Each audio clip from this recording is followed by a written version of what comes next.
Wicked Spursy.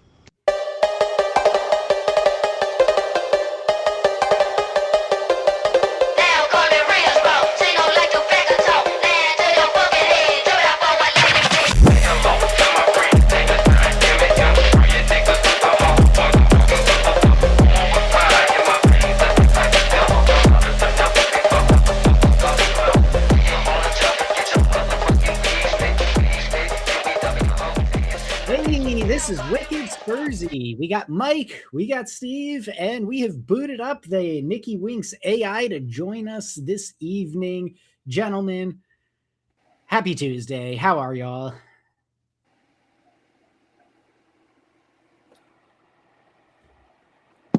I don't know what's happening. I was deferring to Nick, but I guess he's... I'm great. I'm very good. Thank you. This is great. I'm great. We match. Our shirts are the same, not even planned. It's like a hockey sweater with a hood on it.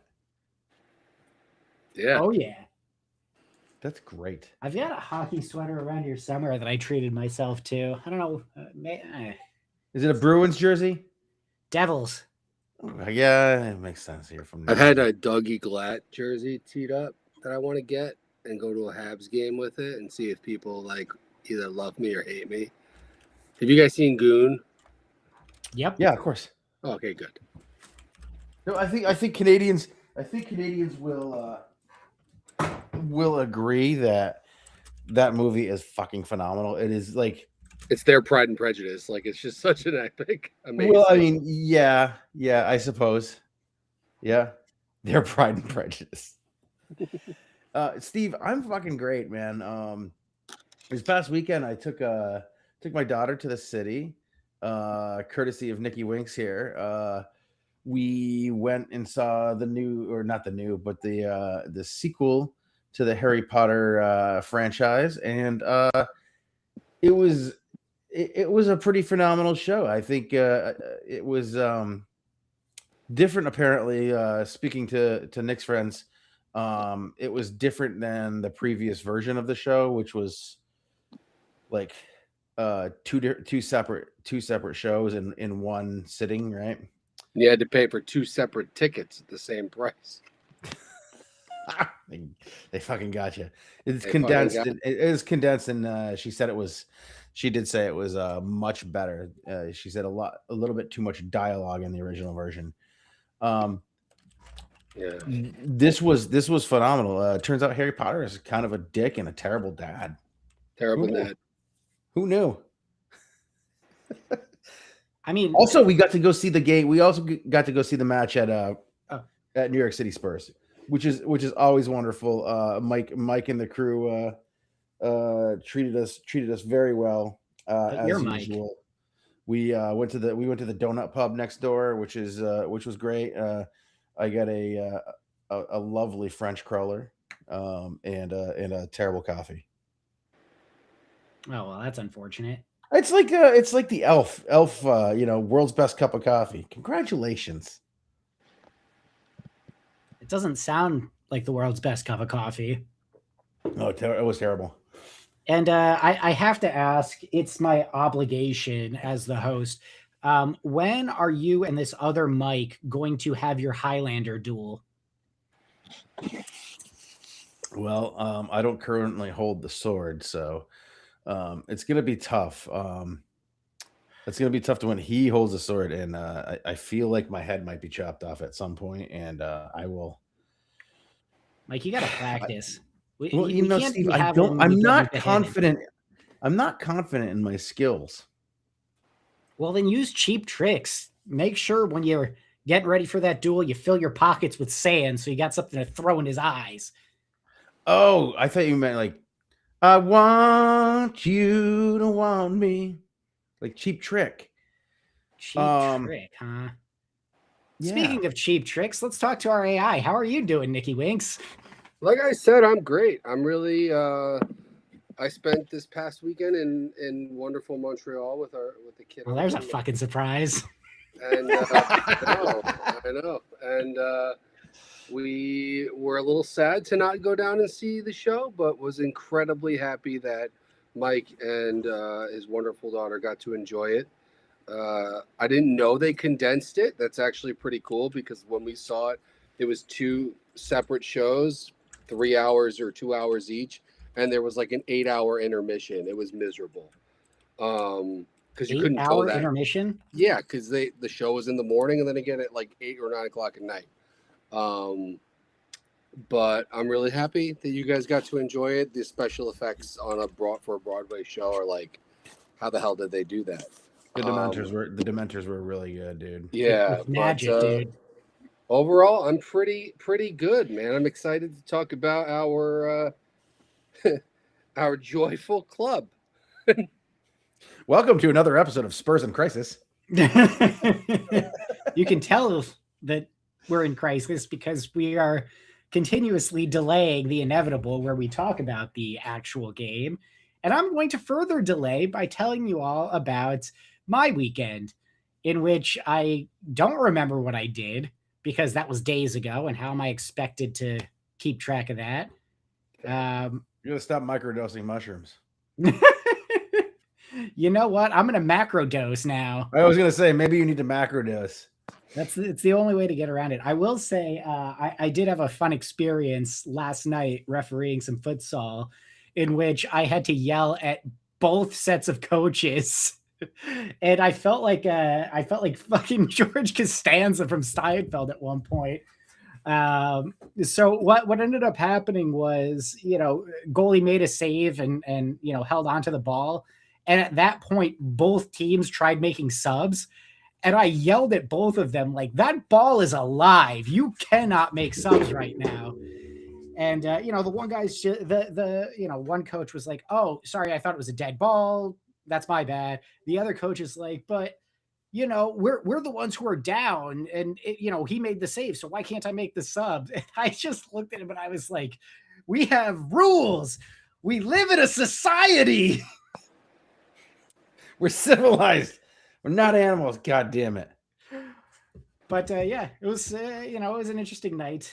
Only time I ever had to yell at both sets of coaches during one game, but good for you. Otherwise, good times were had by many.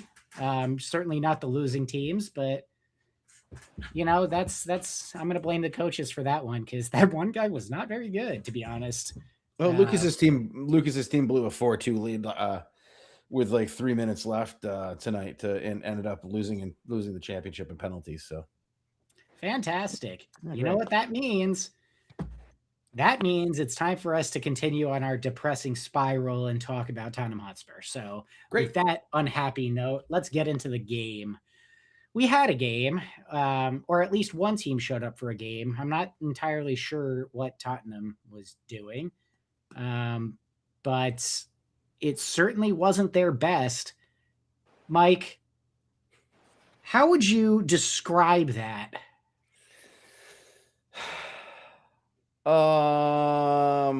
We get done in by Callum Hudson-Odoi. Well, not really done in, but I mean, we got done in mostly because by ourselves. I know there is some talk about whose fault it was on the Archie Vicario giveaway. I'm just gonna come straight out and say it. Whether or not Archie is a professional footballer and called for the ball is immaterial. He's got his back to play. He's got his back to the players that are rushing up upon him. Guglielmo Vicario is staring directly at him. And I don't care if he's a professional footballer or not, and he calls for the ball, you don't give it to him when you see a guy bearing down on him. That said, he did get the ball, and he probably shouldn't have taken a touch. He should have known what he was going to do with the ball before the ball got to him. Everything was just like disjointed. It was Vicario had a nightmare. The second goal was 100% on him. Whole team was disjointed. I think it just started really badly and never really recovered. Forrest pressed the shit out of us from the get-go, which, with a Sean Dyche team, you don't necessarily expect that. I mean, something that Spurs have struggled with all season, and quite honestly, the past few seasons is just getting pressed, and we're not press resistant. We don't have players that are press resistant. So, and when you're going to consistently try to play out of the back, I mean that's gonna tell the tale, especially if you have no press resistant players. You insist on playing out from the back. You insist on playing straight up the middle. This is what's going to happen. I mean, we again overcommitted on the attack. We got countered. Just classic Spurs. Classic Spurs. High line, no recovery pace, punished ruthlessly. It just. I don't know any other way to describe it. I'm starting to get pissed off. Yeah, it's starting to become obnoxious. absolutely. The one thing that I thought was crazy, it was absolutely quiet in New York City Spurs, and Bentancur kind of received the ball, and without even looking, he just kicked it on to no one into space, and it was just like that was a fucking final straw for me, and I just screamed out in the middle of the bar, "You fucking coward!" And everybody in the place was like, "Yes, finally somebody said it!" Like the whole place just erupted when I screamed, when I called him a fucking coward. And I'm done with Bentancur. I'm done with him. I'm making no more excuses for him. No more injury excuses. He's not the same player. He passes constantly backwards. He's, how I used to pick on Harry Winks for being a back passer. This is who Bentancur is, right? So now we have to. We've banned Basuma. We're going to ban Bentancur. We have to. Has to go. Has to go. I don't care if they sell him for fucking Peanuts, a bag of peanuts, and maybe some crisps, as they would say. crisps. Get rid of him. Nicky Winks, I have to ask, because we're talking about being press resistant, and one of the biggest frustrations that I have with the team happens to come in the form of somebody that I actually like as a person, and has been a pretty productive player for us at times statistically. Richarlison, every time he gets that ball or goes near that ball and there is anybody breathing on him, that dude's falling over. Why? That's my question to you. Why? When you know that you're not going to get the calls and you need to hold that ball up as that center forward, why are you falling all the fucking time? I mean, he's definitely the biggest culprit of it, but he's not the only one. I think as a team, we do a pretty terrible job of not playing until the whistle's blown. And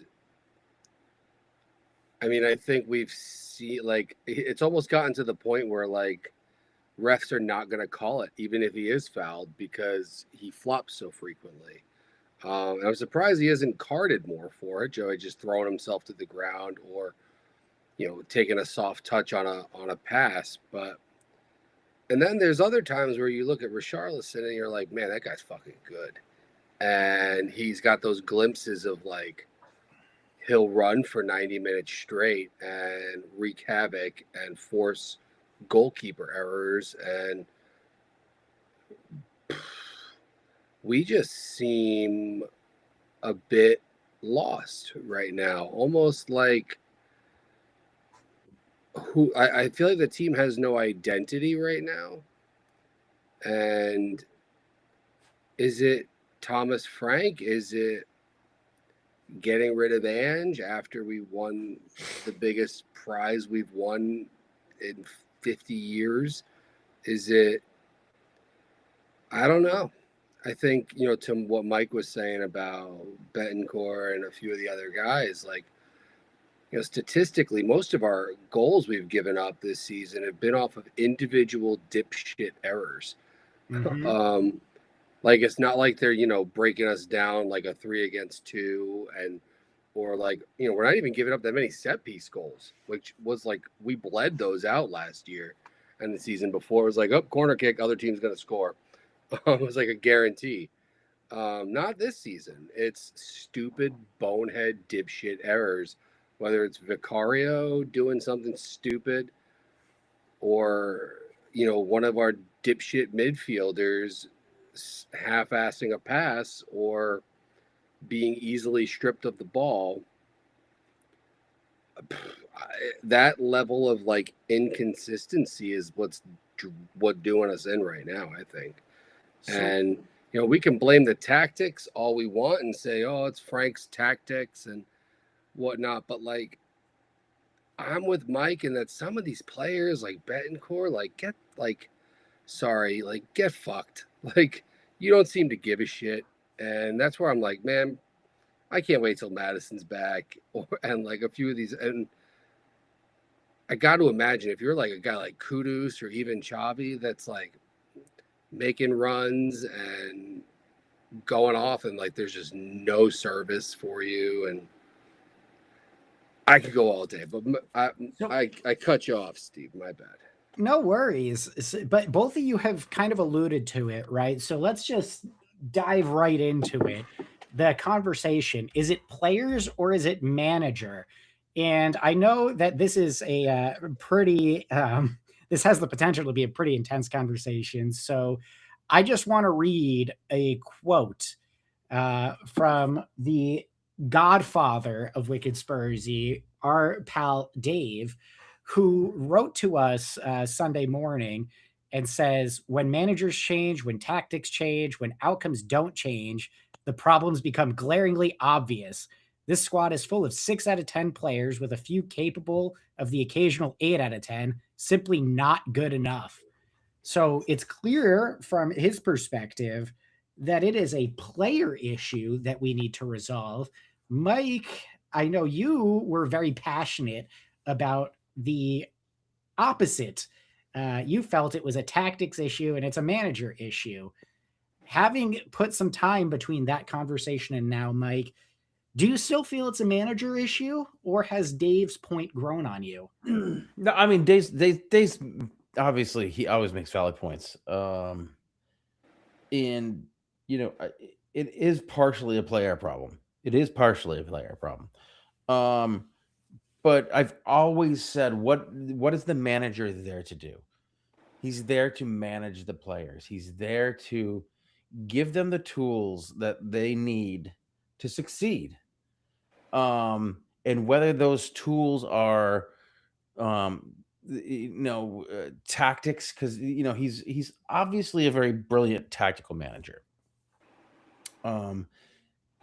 Or is it him getting them to buy in to what he's trying to coach? When he came in, he talked about being brave, right? We've had 3 managers in a row now that have talked about being brave, coming in and being brave, and doing some of the things that you normally might not do, taking chances, right? So where is it that his message is not getting through? I think they call him the manager because he's there to manage the team. He's there to manage the players. He's there to coach them to succeed. I don't think he's doing the job. That's the thing. He's not finding a way to get these players to buy in. And whether it's bad attitudes from the players or it's him not finding a way to get through, something has to change. I don't think he's getting sacked, but obviously those last 2 games we probably should have pumped the brakes a little bit on like saying, oh, we're fucking back, right? I mean, we beat Prague and we beat Brentford. Brentford's a good team. But in 17th is not where this Forest team should be sitting right now, playing the way that they're playing, and Sean Dyche being able to employ his counterattacking style, and using these players. But like, where do we draw the line here? I think that Thomas Frank, I understand the point he was trying to make in his post game about about getting organized with the players that he brought on. Dude, we needed fucking 11 attackers out there at that point. And instead, he didn't do that. He brought in defenders to try and solidify things. But like, defenders are not going to get you get you to win the game. Nick, I gotta ask, as somebody who has maybe read an article or two about psychology, from your perspective, do you believe that there is a issue more on the manager side or more on the player side when it comes to getting that tactical message across? Is this something that can be corrected by a manager if hypothetically this manager gets sacked and replaced? Does that put the power in the hands of the players to just do what they want to do regardless? What are you looking at when it comes to these kinds of conversations about players versus managers, who should bear the brunt of the criticism, and where does it even go? Yeah, I mean, it's a great question. I think there's other stuff as well. Like, it's not just those two, whether it's the group of players or it's the manager and his coaching staff. There's also so another thing that's been happening with the club this year was the exit of Daniel Levy, the exit of a club icon he'll have a statue one day in Youngmin Son.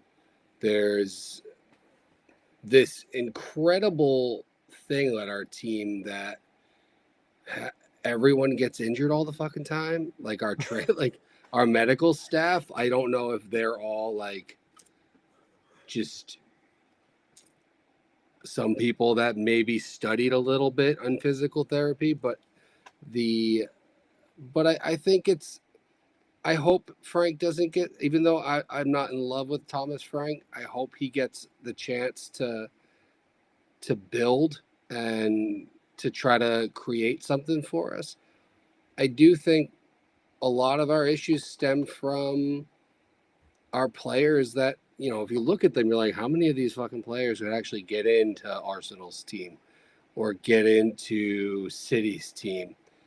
And of our top 11, like all healthy, maybe Madison, Romero, Van de Ven, maybe Porro and Spence would get in to, some top, maybe Kudus as well. Those guys would probably get into a starting lineup in another Big Six club. I think Kulusevski as well. You think Kulusevski as well? Kulusevski's, and he's looking like he might be back soon, which would be awesome. But the rest of the team, which we saw under Pochettino, that like you have a core group of players that are absolutely world class and nothing else. And a bunch of 5s and 6s and I say that with love because I love all those players. Like there are, they wear our badge. But I also think, and I wonder, thinking about the psychology of it, I wonder if some of those players are a little bitter that Edge got sacked. It sounded like from Mickey Van de Ven's most recent interview that nobody expected it, that they didn't want to see him go. And so I wonder if there's a little bit of like, what the fuck? I kind of liked our like balls to the wall, 10 players forward style of play that made no sense. So I think it's a combination of everything. I do probably put more of it on the players, thinking of like when they're not making bonehead mistakes, we're not losing. Yeah, I do wonder if there is something there, right? You win a huge trophy with a manager and then he gets sacked. And this was somebody that, by all accounts, the players loved. So I almost wonder if there is this sort of rebellion almost. You're not my real dad. I'm not going to listen to you. But at the same time, as a manager, you would expect to have some amount of conflict resolution, right? All right, so you don't like me, you don't want to listen to me, but I'm still here and you need to perform to my expectations. I think a lot of the problem is there's not really anything for Frank to do discipline wise. It's not like he can say, hey, you're going to underperform. Well, I'm going to bench you and start the other guy then. What other guy? You know? The U.S. national team. Yeah, it does seem like there are certain players who maybe are on his bad side. Brennan Johnson seems to be completely frozen out at this point. I don't understand why Polina doesn't start more often. But it's you have to wonder, what can they do behind the scenes to kind of bury the hatchet and realize, all right, you know what, we have to do what he wants. I do think that there is some tactical flexibility that Frank needs to put out there a little bit more. But my major concern is that we're just fucking cowards out there. I'm so sick of watching us play as if it's fucking U12s versus fucking varsity boys, high school team. It's ridiculous. It's just not enjoyable. At least, and we've said it before, at least with Ange, we were losing, but there was a plan. There was, something that you could see. And again, it was, in my mind, the right time to move past him, because 17th place is not good enough. But at the same time, I just don't see anything that makes me think, okay, well, I can hold out hope for Frank because I can see what he's trying to do. It just doesn't look that way. And whether it's the manager's tactics or it's the players not doing it, all I know is something's got to change. We've got January transfer window coming up, and maybe that's the time to shift out some players, bring in some new blood, whatever you can get. Maybe that changes things around, but it's just hard for me to see a world right now where our current manager can steady things. On the flip side, I have no idea who you bring in. Unless, Xabi Alonso gets fired and, gets really drunk before he has a conversation with the Tottenham board. There's really nobody out there right now. If you can hold out to summer, maybe you can switch things up. But, man, I just don't know how many more of these piss poor performances I can suffer through. Would you take Xavi Hernandez? Would you take Xavi Hernandez? No, I think he's overrated as fuck. Okay. I'm just asking. Did a hijack Wilfred Nancy from Celtic. He might be on his way out. He will be on his way out. I'm wondering if they're going to try and bring Ange back in. Celtic? Yeah, who knows? I think what's hard too is like I just pulled up our stats from last year. Like our five biggest scoring players and our most goals were Brennan Johnson, who for some reason isn't allowed near the field. Dominic Solanke, who's might lose his leg. Who knows anymore what's wrong with him? Scurvy. Yeah, James Madison, he'll be back. Sonny, and then Kulusevski. So, like, where are the rest of the goals? And then the next ones were Sarr and Richarlison with 6 and 5 goals each. So, like, I look at our team now, and it's like, where the when Kane left, people were like, oh, where are all the goals going to come from? Sonny stepped up and banged in some goals and had Madison there helping him. We were attacking and we were scoring goals, and it was almost like Kane didn't leave. Let's not pulling punches here. I mean, Brennan Johnson just ain't it, but he ain't it because of these tactics, right? So he was perfect for Ange Ball. he was able to do what he does. He was able to be sneaky and sneak into that back post and make those sneaky kind of runs to the back post, create tap-ins. He's never a creative type of a guy, right? He's never going to beat anybody one-on-one. He's not great with the ball at his feet, but he's good showing up and finishing. He's a really good finisher, and he's really good at showing up in the right place at the right time. He's not going to do that on this team because that's not how the system works. I don't know how the fuck the system works. I haven't seen anything really cohesive outside of the European matches where we look actually pretty decent. The other part of it is like he's being played on the fucking left-hand side consistently. That's not where he can play. That's not where he can thrive. So Brennan Johnson is a good player. I'm convinced that he's a good player. He's just going to be a good player somewhere else probably in January. And you think he would fit and Solanke wasn't running on the fucking Blade Runner leg when he comes back, I'd get rid of Richarlison too.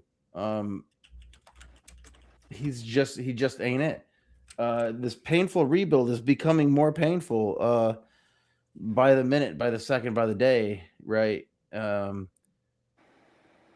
I would love to see Kulusevski back, but I don't know that those players are going to change anything for this season. I think that we still end up somewhere like 11th to 13th, and we should be happy with that. I don't think Thomas Frank is going anywhere. I think he's getting the season. Yeah, I think he's getting at least another season too. Oh wow, excellent! All right, painful rebuild is right, and that seems to be what we're going for. It's a fucking 5-year painful rebuild. Every single time we think maybe we're on the upward trajectory, nope, doesn't happen.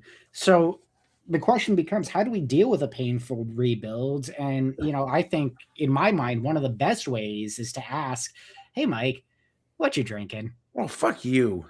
I was actually just going into my beer fridge. I got a couple of beers here that you know what? Let's do this one. So I'm going to give you guys a choice. They're both India Pale Ales. Surprise, surprise. So I love Penn Station. They have a bottle shop in there, a brewery bottle shop in there, and can shop really. But the brewery is Threes Brewery in Brooklyn, New York. Threes? Threes. Okay. Threes. So tonight I'm going to give you guys a choice. One is a Strata IPA, Strata hops. The other is just a straight up India Pale Ale. One is called Remove All Doubt. It's going to be based on the name. And the other is called Dare to Know. So I'm going to give you guys a choice. It's got to be Dare to Know, right? Okay. To dare is to do, and we're not daring much, so you might as well drink it, right? I was going to say remove all doubt by removing the manager. Remove all doubt. Yeah. So I think we'll go with Dare to Know since you chose it. And let me just finish this other one here. And we'll give it a nice pour. And, let's see what do we got here. So this is Dare to Know. Dare to Know. I'm gonna take a picture of this real quick. By Threes. Yep. 1, 2, 3s. Yes. And you got it at a place that sells cans. Nice cans. There's some nice cans. So black label, black and gray label. There's a little window in there. Yeah, that's pretty. I'm not sure. I was gonna say it's a nice can, but then I saw it looked like an egress, and now it's kind of like, is this creepy? Am I locked in somebody's basement drinking this? It could, yeah. It said, "Get out there, ask questions, challenge what you're told. This hazy IPA was born from a strong point of view, single hops to showcase Strata, whose dank, bro, tropical fruit notes continue to enchant since it first burst onto the brewing scene. This beer speaking of is 6.9% alcohol by volume. nice. Nice can, 6.9. Speaking of strong opinions, Nick is trying his hardest not to report us to HR right now. it's just not going to happen. But speaking of strong opinions, have you guys heard that some people believe that birds actually exist? Come on. Weird. Birds aren't real. They're not real. They're not. No, anything you see is just government surveillance. Finland doesn't exist. I've never been there, so I have to assume that you're speaking the truth. The apparently the Russian fishermen have invented the actual landmass of Finland, and it's been drawn into maps for centuries. It doesn't actually exist. It's just to keep people away because that's a very very densely populated area for fishing. So the fish are plentiful there. Many fishes, as they would say in the old ye old Bible. Hey, I got a question for you. What do you call a fish without eyes? Christ, what? A fish. That was Dave's dad joke. This one's for you, Dave. This doesn't smell as dank as they say. It does look dank. Maybe it's like New York dank. Well, it's definitely not dank like the hippies would talk about. Can't imagine. Well, let's just get into it and take a sip and see what. Oh boy, I'm almost feeling like Hey Mike has jumped the shark. I don't know that it has yet. We haven't gotten you to do like a Hey Mike, what you drinking? Hard liquor edition.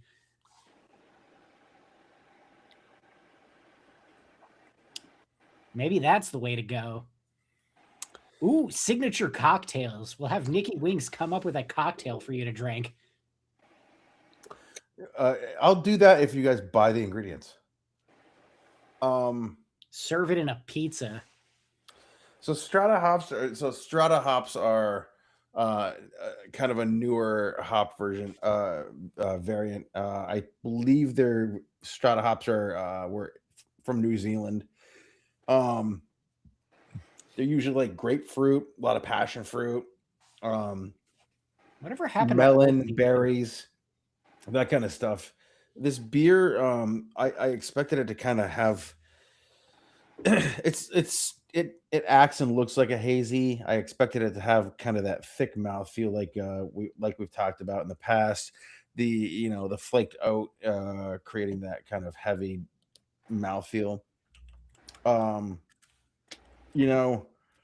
I would have expected it to kind of have that like super sweetness from the maltiness from the malt. Kind of get that fruit punch, kind of rock candy kind of taste. Not really doing it for me. It's very overly carbonated, and we know that I don't like overly carbonated beers. It's true. I think it's good. I dare to know, is there something better out there? I think the answer to that is a resounding yes, just based on how you've described that to me. It's not a terrible beer. It's very drinkable. It does have that melon. I mean, the tastes are there. I just don't know. Is it not a good beer? Is it not a great beer? Or do I just not like it? This is the question. I'm prepared to put a numerical value to that question. Nick looks like he's doing a fucking math problem there. Long division. Well, Nick? I'm thinking, do I put it in the text or the WhatsApp? I've got it. Nick is doing long division. So he doesn't really like it. Is it, or if it's not a good beer? I'm ready. No, not a great beer. I said. Not a great beer. Give us your number. Give us your number. All right, you want me to send it to you? Yeah, go. Send it to Steve. Do it. I'll send it just to Steve. It's fine. Give me a second. Where's Steve? Just give me a number. I'm gonna hit enter. We were sending our Luigi Mangione meme. Luigi. Free Luigi. Yeah. Maybe not their best time to be talking about that. Anyway, Mike's like, gotta edit this out. I'm editing nothing. Are you Good. ready? Here we go. Yeah. Ready? 3.6. Oh wow. Ooh. Both of us went much lower. I was You going to 3.1. twos? What?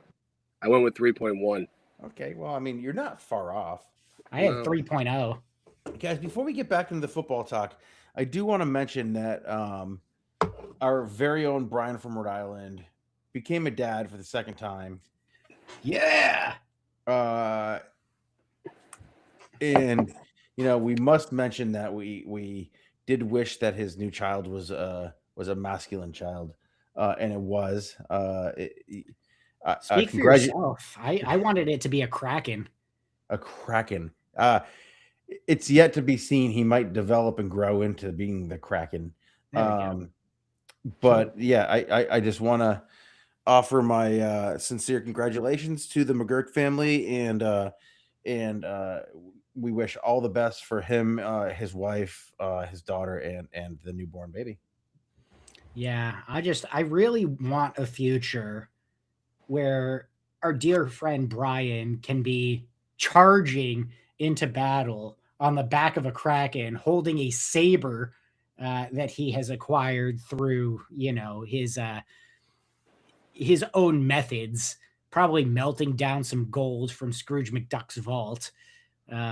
Which is, But yeah. that's what I want. Like, people ask, well, what do you want in society? I want Brian to storm the Capitol on the back of a Kraken and name himself Supreme Overlord of the planet.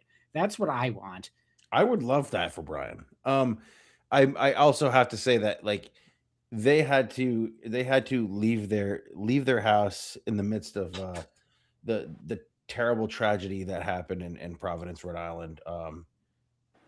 And I do want to say, like, well, we are already the kind of the political Spurs podcast, but Somehow, there's no place for assault weapons in our society. So I'm just gonna say that, and I want to say that he and his wife braved those streets at a time where there was a lockdown, and they still haven't found the suspect. So, but at the same time, what a miracle for Brian and his family, and we're just so super proud of him and his wife. So, very happy. Well said. And I'll get over my disappointment about the lack of Kraken child, especially because he does look like a bright, beautiful baby boy. Yeah, it's amazing that ugly fucks like us can make good looking children. It's just what's wild up to with me. that? It's the wives. I'm gorgeous. I don't know what the fuck you two. Actually, if I'm gonna say, here, if I'm gonna come out and over say here, it, you are definitely the most handsome out of all I'm of over here us. fucking checking myself out this whole time. I got a haircut the other day. Fucking prick. Yeah, you do look Which good. one? You do look good. What? Anyway, let's look I ahead. told you, I just think you look Dad good. jokes tonight. He's really it's cranked funny. him up I was to getting 11. ready to look ahead, and I was like, all right, I'm gonna ask Nick what he thinks. Let's see what's the next match coming up. And then I saw what the next match was, and I don't want to look ahead anymore, guys. I'm scared. No, dude, they what, suck Lily too. Liverpool? No, they suck too. Yeah, but we're at home, so it's like, Oh yeah, Dr. Tottenham's calling. Listen, Dr. Tottenham showed up. Dr. Tottenham showed up at the city ground too, so it doesn't fucking matter. dude, we're fucking back. We are back because what we're gonna do is we're gonna win 3-1 against Liverpool, and then we're gonna lose to the fucking next team like Burnley or whoever we play, and that's us. That is who we are. We're We're back. I'm not gonna disagree. We have Crystal we Palace beat after up Liverpool. Prague and Brentford, and then we lose at home, like to the other teams. And this is just who we are. To quote it, it's who we are, mate. Man, this is a game that, to me, this is like when everything clicks and all of a sudden Liverpool look like the best team in the world. I'm gonna watch it. I mean, I'm obviously I'm gonna watch it, but I is it an evening game? Well, late afternoon game or whatever. When is this? Good. 12 after to 12:30.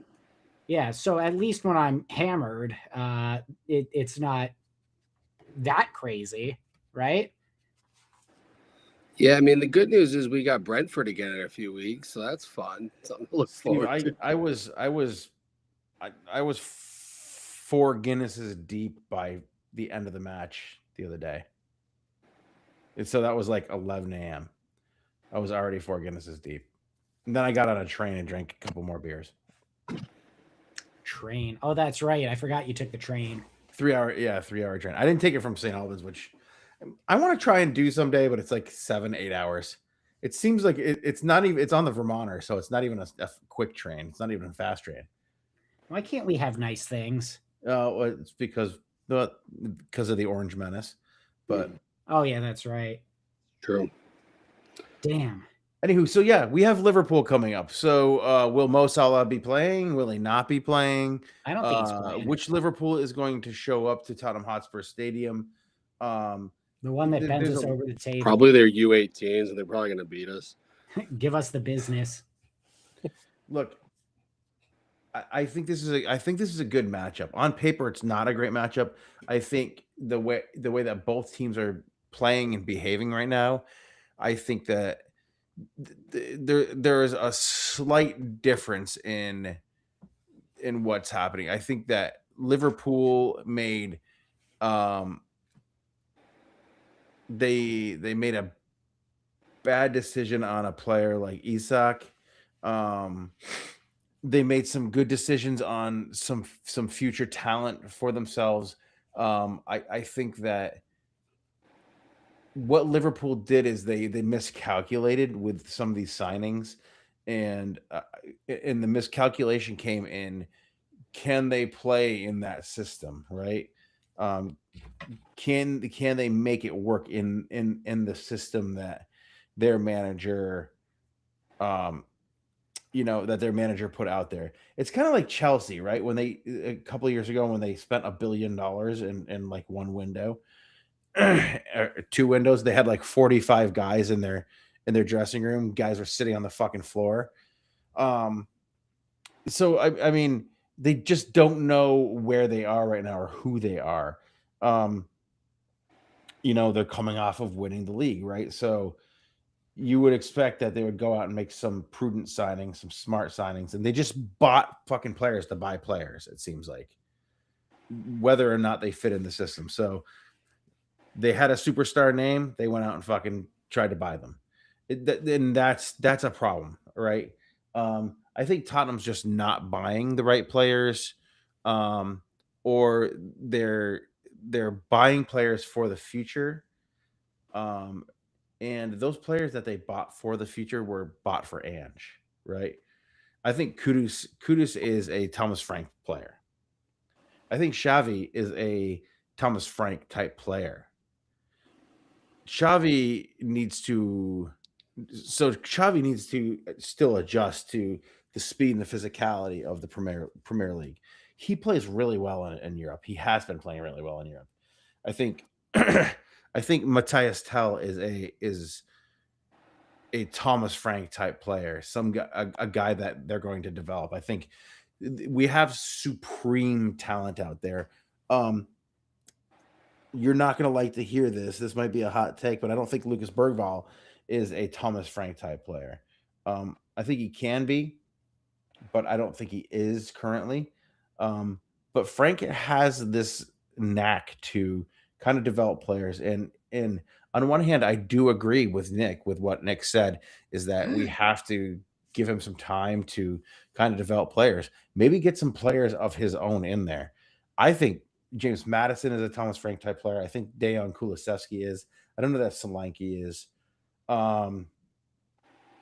When you're talking a Thomas Frank type player, you're talking like guys like Mbumo, guys like Ivan Toney. Like these guys are Thomas Frank type players, guys who take risks, guys who are big, they're strong, they shoot from distance, they shoot from the inside. Like I don't think we're seeing Thomas Frank football right now the way that it was designed to be played.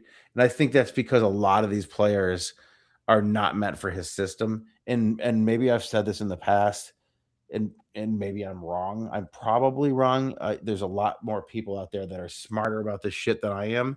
Um, you know, I'm looking at you, Nathan, from the Extra Inch, and I'm looking at I'm looking at Flav and those guys who have followed these teams for a long time. Know they've forgotten more about soccer than I would ever fucking be able to learn.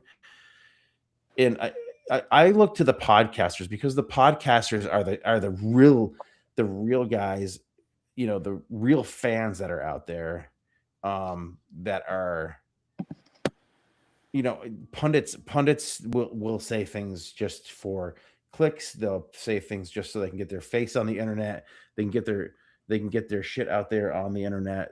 And I don't put a lot of stock into pundits. I put a lot of stock into fans who have been following these teams for a long time and have been following these players for a long time. And that's why I like podcasters, because they're just fans turned into commenters about their team. Like armchair quarterbacks, say what you will about them, but there are reasons for these opinions that come out, and it's because you follow the team. It's because you know the way that your team should be playing, and you know the game. Like armchair quarterbacks know the game, and that's why we sit there and bitch about things, right? But I just don't know enough about soccer to be as knowledgeable as some of these other guys that we Thelonious and those guys that on Fighting Cock and Nathan, Barty, and Windy on the Extra Inch. Like these guys know their shit. They've been following these teams for a long time and they know the game, right? Come to me about football. I'll talk your ear off about football, and I'll tell you why the Cardinals suck. I can tell you why the Giants suck. Their whole organization has got COVID. Yeah, figurative COVID. Anyway, we're getting close to time, so let's move on to some final thoughts here. And Nick, I know you got to jump pretty quick, so why don't you get out whatever you can in the next minute? I think great our final team... thought. No, I'm just kidding. Keep going. No, I very much love and look forward to getting the opportunity to come on here and chat with you guys and talk about this wonderful game and this wonderful team that brought us all together, that continues to give us nothing but headaches and heartburn, but also immense joy, especially, as we head into the tail end of the holiday season, where I hope all of you and our friends in Vermont Spurs, Jason and his wife welcomed their first baby, and Brian and his wife welcoming their new addition as well, that I hope they have all the joy that they could possibly experience in their first Christmas and first Hanukkah, whatever they celebrate with their new ones and their little ones. And thank you guys for being wonderful friends and wonderful people. And for me, come on you Spurs, and I look forward to watching us play a match this weekend against Liverpool. Maybe win, maybe score, maybe an own goal will do us a solid. Who knows? Come on, Owen goal. You can do it. Yeah, we got it. I would rather Owen O'Malley. I don't know. What are you going to do? Mike, you got any closing thoughts for us? Yeah, guys. I do actually. I know I just went on kind of a closing rant, but I'd want everybody to know that um, our friends in Australia have kind of started up again. A bit Spursy is kind of back. They have a kind of a new a new style of podcasting, I guess you could say, a new way of doing it, which is they've invited their fans on their Patreon or on their Discord to um take up space and take up time on during the week to record a podcast. They've put a schedule out there, and it's like a sign up genius. You know, you go and you sign up for your time to go on and talk Spurs. I think is a brilliant way for them to do their to get their podcast rolling again. And Dan has generously put it out there, and I will be appearing on that show next week. Oh, can you ask them what it's like to have fans? So I'll be talking to them next week, but I mean, we do have we do have one more pre-Christmas episode. And I think it's gonna be, we should just make it a fun one next week. Hopefully we'll be able to get Brian on, and we'll just chat about the misery that is going to be the Liverpool match, and then we can get into talking about maybe favorite Christmas movies, favorite Christmas cookies.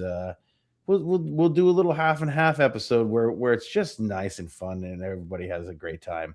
I think that's the way we're gonna go, because it is a joyous time of year, and I do want to wish everybody a happy and healthy holiday, um, and I want everybody, Hanukkah has just started, has just kind of fired up, and we have Kwanzaa, we have Christmas coming. So, like, I just want everybody to have a happy holiday and celebrate. And even if you're not a religious person, um, spend time with your family around this time. If the pagan holidays are a thing too. So celebrate the solstice or whatever it is.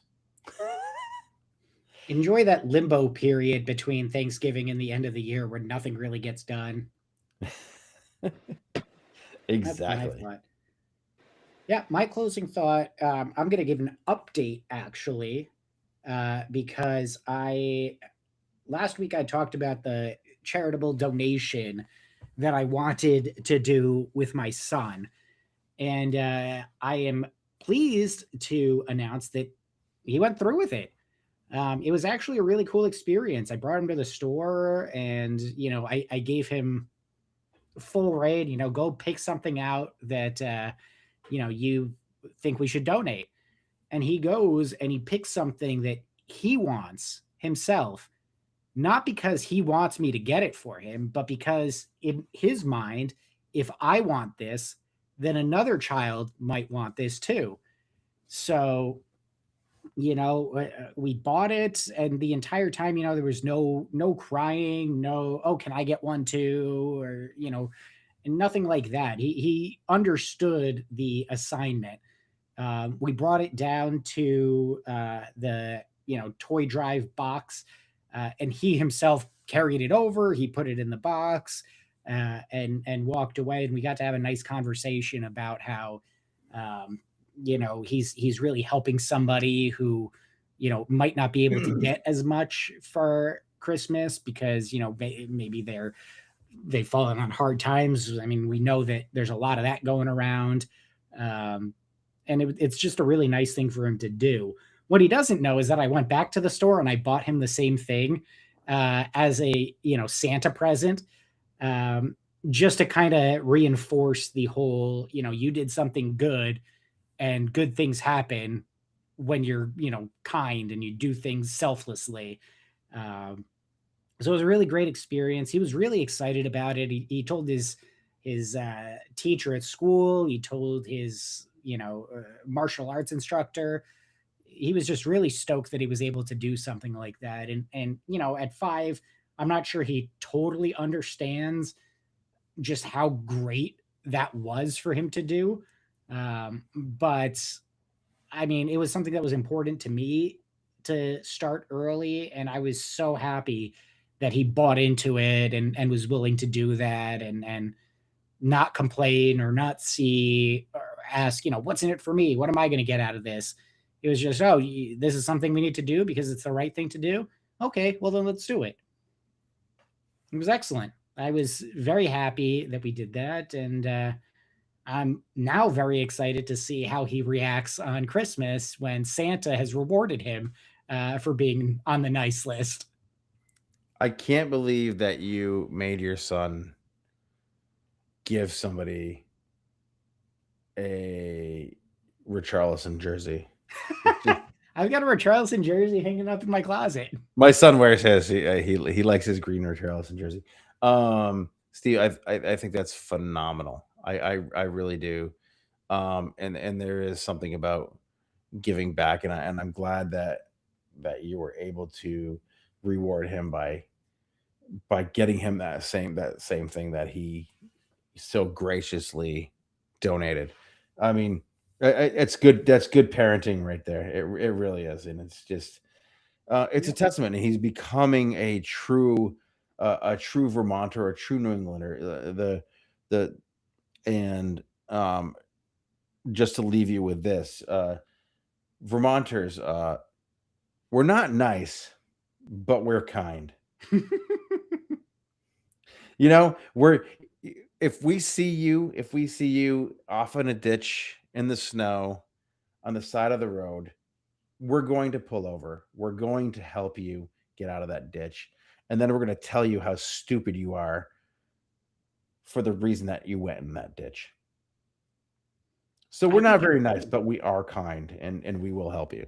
And so he's a true New Englander already. And kindness is a virtue. And not for nothing, that barrel or whatever it was full. So it's not just him dropping something, dropping a bucket. It seems like the entire community came out, and there were some nice toys in there. It wasn't just cheap crap that they picked up at the dollar store. You saw some really high quality, really nice things. It speaks to it really does speak to people feeling the stress of the season and the stress of these times and the affordability issues in this country. And it's like your son, felt when you had that discussion. You had a conversation with a 5-year-old, right, or 4-year-old, and adults are doing the same thing, right? They're giving of themselves, even though things are hard to afford right now. I mean, it really is kind of like the story of Christmas Carol, right? It's just like, it is a time for giving, and if you can afford it, then go do it. Go do it. That's the best thing you can do, is go and give of yourself. And if you can't, if you're struggling, there's no shame in reaching out for help too. That's what a community is supposed to do. We're supposed to help each other through the hard times and celebrate the good. And I'm fortunate that I can celebrate and share some of the the wealth, I guess. But it's not always that way, and Yep. just making sure that everybody's able to help each other. To me, that's the holidays, right? Like that's Thanksgiving, that's Christmas, that's Hanukkah. Yep. It's just making sure that we're taking care of one another when it's fucking pitch black at 4:00 up here, and people are depressed, and not everybody can see family, and there's just so much stress. Just taking care of each other. That's the spirit of the holidays in my mind. 100%. And with that, I think I'm going to leave you with 5 words. 5? Coys. And? Oh, yeah. It's the holidays, people. Don't be an asshole. Seriously. Seriously. Mike, what would you like to leave us with? Guys, it is the holidays. A lot of stress out there right now. Just take a breath. Talk to your neighbor. Protect your mental health. Be safe. And come on, you fucking Spurs.